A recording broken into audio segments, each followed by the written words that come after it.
Hi, I'm William Stewart, co-founder of Teleios. Welcome back to our verse-by-verse study on the book of Luke. We're in chapter 7, Christ's ministry coming to the Jews, demonstrating that he is Messiah by doing miracles and demonstrating his compassion. Today we start verse 11, and we see another important miracle here. And it came to pass the day after, otherwise the day after he healed the centurion's servant. He went into a city called Nain, Nain.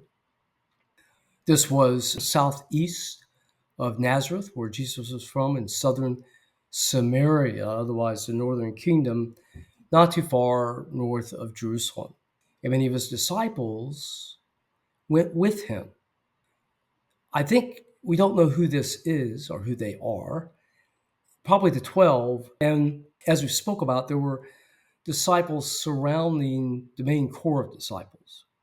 Perhaps they came and went and changed. They probably were. Did they have saving faith? We don't know. They were there to learn at some level. And then there was probably outside of this and much people, a greater multitude, that were probably there for a variety of self-focused reasons, or maybe they were genuinely investigating, and much people. But now, when he came nigh to the gate of the city, behold, there was a dead man. The word here is not dead man. It's in the original Greek, a participle, one who had died, a perfect participle. Carried out, the only son of his mother. Interesting, the word here, monogenikis, if I'm saying this right, only begotten. This is the same word used of Christ in John and 1 John. It's used also of another son in Luke 9. And so we have several instances here where the only son dies and Christ resurrects him. So I think it's a pattern of what Christ would do for us. Certainly it is with Lazarus, raised right before his death and resurrection in John 11, and showing or giving people a pattern of resurrection. So they would recognize Christ when he resurrected and realize that this is normal and in the capacity of God. I think it also reflects the fact that God is the giver of life more broadly. And we see this at creation and the sustaining of life.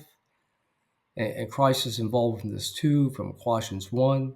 And Christ, the giver of life to his people back in the Old Testament. Now, being the only son also is important because there weren't really much in the way of social services back then. So being a widow, she would be depending on her son to take care of her when in her old age, because she wouldn't have had a job outside the home. And she's lost him here, which means that she would be destitute for the rest of her life. Particularly this portion of Samaria was not a rich area. And also having to deal, of course, with the loss of her son. But Christ said to her, having compassion, weep not. In verse 14, he came and touched the bier, which is the bed on which the dead man lay. And they came barehead and stood still. And he said, young man. So here it's identified his age in the original Greek, meaning really anywhere between 20 and 40. I say unto thee, arise. And then he sat up, began to speak, and he delivered him to his mother. And there came a fear upon them all. And we've seen this before. Phobos, the original Greek, fear.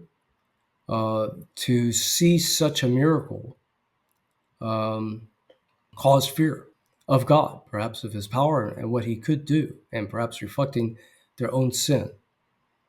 And they glorified God. Otherwise, here the word would mean to spread his fame, to tell people what he did as God, saying, a great prophet has risen among us, and that God hath visited his people. So the prophets, of course, were well known from the Old Testament that spoke God's word, particularly of wrath to come and of the glory of the future kingdom under Messiah. And they were vital in the life of Israel. And of course, they existed in the time of the Gospels as well, as we've seen. So Christ is a prophet, but also, of course, he's God. So they're recognizing part of him at a minimum of who he is. Perhaps they don't realize completely who he is. But then he says God has visited his people. So is he saying that God is working through a prophet, or this prophet himself is God?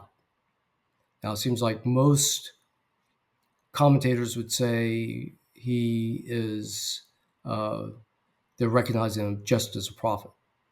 But it's potential when it says he's visited us, otherwise he's come. It's an actual visit. And the word here, episkopos, where we get Episcopalian, a word for elder from the original Greek, sort of means an audit, an official visit. Now, prophets get official visits as well. So you may just have to think about this and decide for yourself. Are they saying he's just a prophet, speaking of God, or saying that he's God himself? And this rumor, literally in the original Greek logos, word, or the complete expression of who he is, went forth through all the Judea and throughout all the region round about, otherwise Judea and the region surrounding it, of what he had done and was doing.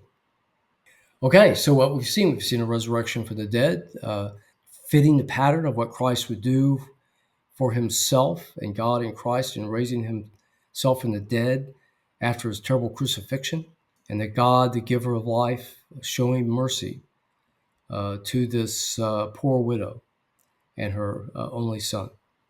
Thanks for joining me today. We'll talk about John the Baptist next time. Please join me then.